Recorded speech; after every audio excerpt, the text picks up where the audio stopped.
Hey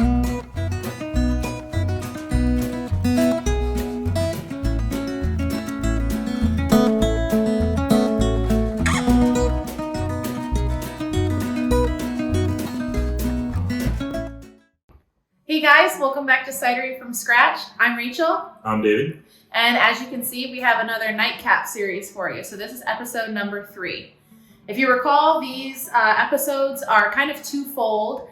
First half of the video here is going to be us trying cider. So sometimes we pick local cider, sometimes we pick some that might be in your grocery store. Today we have a local one, which is really exciting in Traverse City, and we'll talk more about that. The second half of these videos are answering your questions. So we've got at least one viewer question that we're gonna talk about today, and then we've got a few others that we've been asked in the past. So this is just a chance for us to kind of, give us our thoughts on a cider, let you know what we're thinking, and then also get to know us a little bit by answering your questions. And if you have any questions at any point in the video, make sure to put them down below in the comments section. If we're unable to answer them in the moment, we'll be sure to get them in the next video.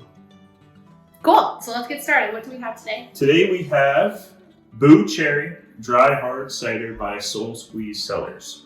Just to give you a little bit on them, they are located in Lake Leelanau, which is just west of Traverse City. Cellars, looking at ingredients in this cider being Northwest Michigan apples and Old Peninsula cherries. We're looking at a 6.5% ABV today. Let's give it a shot.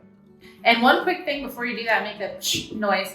So we have been to Soul Squeeze in person. We went to go see them, and this particular cider was out of stock. Sold out. Yeah, so up here in Traverse City, as you can imagine, everything cherry related is in high demand. So we actually weren't able to taste this like draft because this is actually their #1 seller. So I'm really excited to try this. And we weren't able to purchase any either because they're out of stock. Yep. So this is a big seller up here. And we've got our cool glasses from the ACA when we went to CiderCon. These are our CiderCon cups. Yes. We got a lot of them. Ready? Yep. Ooh, excellent carbonation. Smells good. Would you like to smell? Mm-mm. Okay.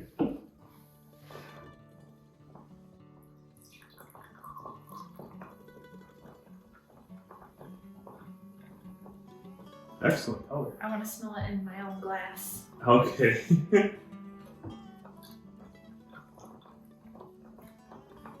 Thank you. You're welcome. Okay, so as you can see, a little bit of red tint just because it's cherry, so that's exciting. Smells really good. You can definitely smell the apples. I can't really smell cherry. Can you smell cherry? I don't know, I just tasted it and I can taste cherry. No, I don't think you smell a ton of cherry. What's weird about this is whenever I think cherry, I think like a sweeter cider. Mm-hmm. Personally, I like a dry cider, and this is a dry cherry cider. And it's good. It is so good. So it says on here, dry, crisp apple cider fused with the cherries that you talked about, firing tart and subtly sweet and spicy notes all at your taste buds. So it's, claiming tart, sweet, and spicy, and it is dry. It's very good. That's really good. I could have a lot of those. Yeah. I like the color. Mm-hmm. It's not quite a red, but it's not quite a pink. Yeah. Very clear. Very crisp. I think that, you would drink this, back to my whole, I drink dry ciders in the summertime. That's when I think I could drink this the most, is in the summer. I can drink this at any point. You said that last time too. The problem is we love cider. I don't know if that's a problem or not. I love dry cider. Yeah. Which is funny because we're currently on batch number 14 at home, and we're trying to figure out how to make a sweet cider because everybody's asking us. Anything else we should say about this? It's from Soul Squeeze. I think you said that already. Yep. On the dry to sweet scale, pretty dry. Yeah. Oh yeah. This would be definitely dry. Has the tartness from probably both the apples and a little bit from the cherries. Yep. Good alcohol percentage, 6.5. Yep. We have to stop drinking such good ones. Yeah, we just really like cider. Cool. Well, we'll be sipping on this. Let me copy off real quick. Okay, as we answer questions. One quick thing. Can you remember why they named them Boo, Bot, and Bop or something like that? Boo, Bop, Bip. Bip. Do you remember what that was? I can't remember. I thought it had something to do with maybe the kids. Yeah. Something with a nickname with kids or like an animal or something like that. And so or not all of them, but 3 of their ciders have those 3 words. Their 3 staples are Boo, Bop, and Bip. Yep. So this is obviously Boo Cherry. Boo Cherry. And I just remembered that from talking to the tasting room manager. That's right. Ready for a question? Yeah. Fire away. Wait, Liz. You could have asked number 2. Well, I'll ask the first question. David, how do you plan to deter deer? Now, this was a question from one of our followers, Chris T. He asked a bunch of really great questions. We picked this one out for this video. Yep. The other questions he asked probably are going to get their own video because they were really good questions. So how do you plan to deter the deer on our orchard? So obviously we're going to be doing a fence, 8-foot tall fence. But what's cool about this question is recently at our convention that we went to, the Northwest Orcharding Conference. Thank you. We talked to a vendor and he gave us the idea. I don't know why we didn't think of it, but originally we were going to have 3 boxes basically of different sections of apple trees. Now we're just going to have one large fence encompassing the entire property with a big gate in the front. And the reason, first of all, he told us it would be cheaper, which I don't know if that's proven true, but the reason we want to go towards that as well is because then people can walk up and down the orchard. Equipment can travel in and out of the fencing. I don't know, we hadn't thought that you'd have to open up gates all the time to try to Instead get of into... one gate, we would have had to have 3 gates. So basically, we think we're going to move forward with, and that's what we've got quotes from, is an entire 8-foot deer fence around the entire property. And originally it was going to be something like 2,000 feet of fencing originally with the 3 boxes. Yep. Now we're somewhere around 1,600 feet of fencing. So there is some cost savings there, somewhere around 400 feet, whatever that cost per foot is. Yep. And then I interrupted you, but you were going to talk about the entry point that we might or might not do in the future. We thought about doing a cattle crossing. We thought it was a really, really good idea. Originally, it was going to be around $1,000, but for what we're looking for, it's now going to be upwards of $5,000. So maybe that's something we look at in the future. But to start out, you can get a fence for a couple $100, or sorry, you can get a gate for a couple $100. We'll look at maybe a cattle crossing in the future. Yeah, and that's just because then you don't have to wrestle around with the gate in the wintertime or whatever. Deer obviously won't cross the cattle gate, but cars. But with us being owners and working at the cidery, we're going to be going in and out every day. So we'll be the first ones there opening the gates. We'll be the last ones there leaving, closing the gates. So it's not that big of a deal for us. The other thing too, just on that note, is our plan for the sign for Heartwood Farms and Ciders, whatever we want that to look like. We're going to have 2 little hooks. And so the open sign will have to be taken away at the end of the day when you put the closed sign on. When I'm talking about little eye hooks or whatever that you kind of hook into the bottom of the sign. Maybe I'll insert a picture about what I'm thinking. But anyways, we'd have to get out of our car anyways to do that sign. So it's not going to be that big of a deal. Sounds good. Cool. How about, what does your work day look like?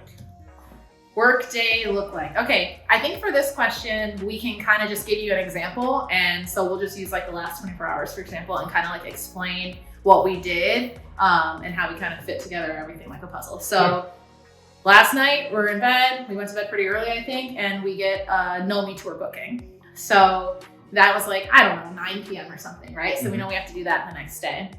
This morning we started getting calls really early, 8 o'clock already. So we got a call from a man who was super helpful about grants, because as you guys know, we're trying to look into agriculture grants to try to help pay for the orchard and orchard supplies and that kind of thing. So we started already receiving calls at 8. We talked to him. We talked to the lady from Solon Township, where our property is, about the address. So that's one new thing I don't think we've shared. Obviously, we need a new address to the parcel that we have for the land. Because it was part of the parcel split. Yep. So we talked to her on the phone as well. And then immediately after that, we started to try to film for the day. So we went down and we filmed a little bit for a homesteading video that's going to be coming out soon. Yep.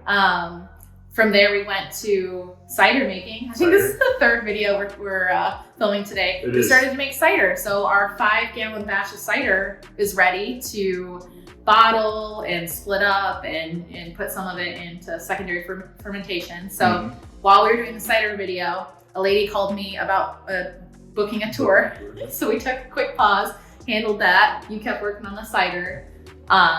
Finished the cider video, cleaned all that up, got a quick snack, and then I think we're here, and I think we're doing this now. Did I miss anything? Didn't you have to call someone on another booking, send out some invoices? Yes, I invoiced another booking customer, and then it's already, that took us up until like 3 p.m. or so. And now we're filming our third video of the day. This nightcap episode is actually due tomorrow. So after this, we're gonna probably eat some dinner. I think tacos are on the menu tonight. That's right. And then we're gonna have, we have an online class that we've been taking, total of 9 weeks class. So we're gonna have that class at 8:30 p.m. And then I will be editing until this video is done. So. And then while Rachel edits, I'm usually either reading about cider, wood, or Financial Peace University, which is the class we're taking right now. And then if I'm all caught up on that, then I'll be listing some stuff on eBay so we can get a little bit more money going for our ventures. The way I would describe it is half of our day is very structured. And by half, I mean we only have but we probably have 4 big things that we want to do. And then all of the other stuff that comes in is all just like random. So all those 3 or 4 calls today, you kind of have to drop everything and prioritize. So I'd say right now, with the date that it is and Know Me Tours coming up, that takes priority. So I'll drop everything for the Know Me Tours booking. But we have to be really flexible because our days are actually very full. Some of them are more about just filming for the day, which, some people might think that's not work, but we are trying to provide good content and edit it correctly and kind of share with you guys our journey. So right now, a lot of our videos take place across the span of a week, 2 weeks, 3 weeks, or even the cider videos we're making right now take 3 months sometimes to make. So we've got a lot of videos going all at once. So that's just an example of what our work days look like now. They are getting busier. Holy smokes. We're almost into March and we can feel it, at least with Know Me Tours. So, I'm waking up knowing that I'm going to get 5, 6, 7, 8 calls a day. We're also really into grants right now, like I mentioned. So we've got our feelers out there for a lot of people. And so a lot of our day is just talking to people and trying to understand the best way to move forward as well as booking Know Me Tours. That's right.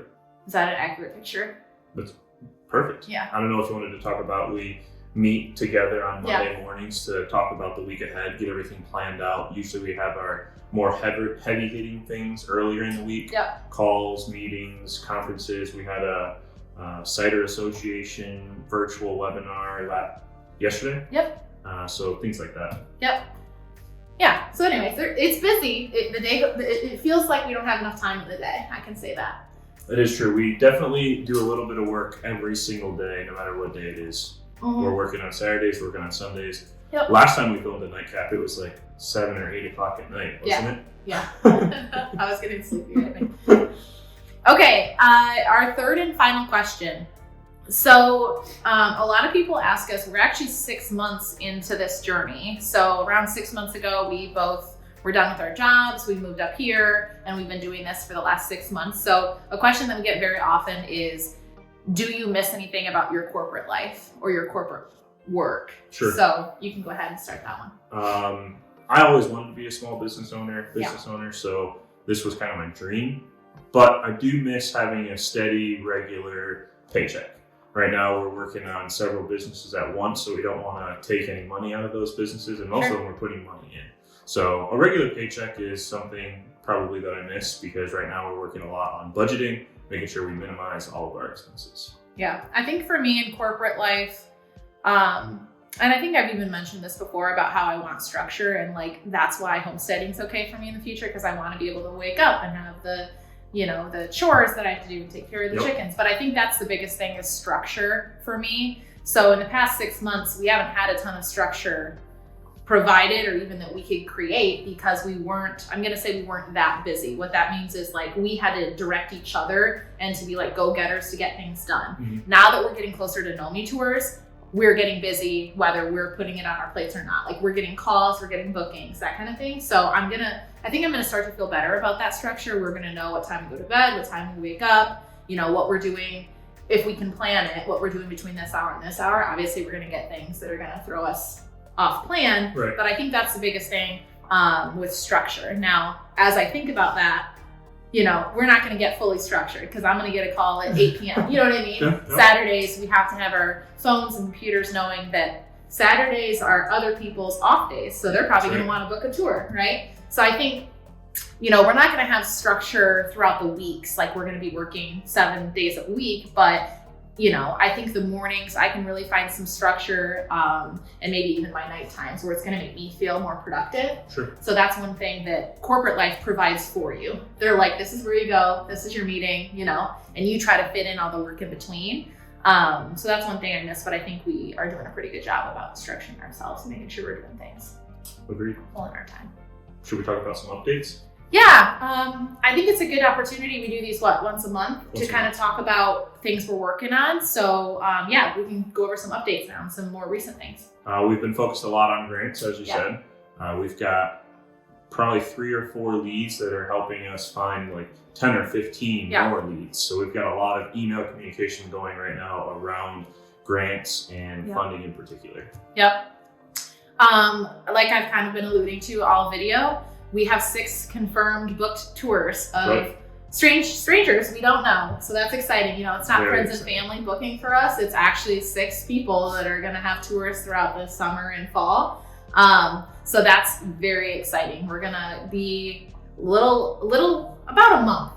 We're going to, that's our first opening tour is April 1st. And so we're about a month away. To say we have 6 booked tours is a really cool thing. We have them starting in April all the way to, I think our last one's October, Yep. So we're filling up quick. Yeah, so if you look at the calendar, tour now. Yeah, it's cool to look at it, to look at the calendar and see that we're filling up. So, it just gives me a little bit, I can breathe a little bit easier because I was pretty nervous if we were going to get a tour or not. Now we have 6, so we're doing pretty good. And lastly on updates, we're working with a site planner right now. It took us a little while to find one. Yes. Which was a little stressful for all of us because we know we need the site plan in order to apply for permits and all the things we'll need to get started on the orchard. So we had an initial meeting earlier this week with the site planner, sent him our rough draft, and then we have another meeting on Friday with him to see where we're at, see if we have anything ready to go. Yeah, and that's to do anything on the property. So we've talked about how we want to even just do infrastructure or a fence or have the well dug. We can't do any of that until we have a professional site plan. And holy smokes, we reached out to 7, 8, 9 people and we finally just got a call. So we'll update you. 2 at the same time. Yeah. So we had to say, hold on a second. To one of them. To one of them. Yep.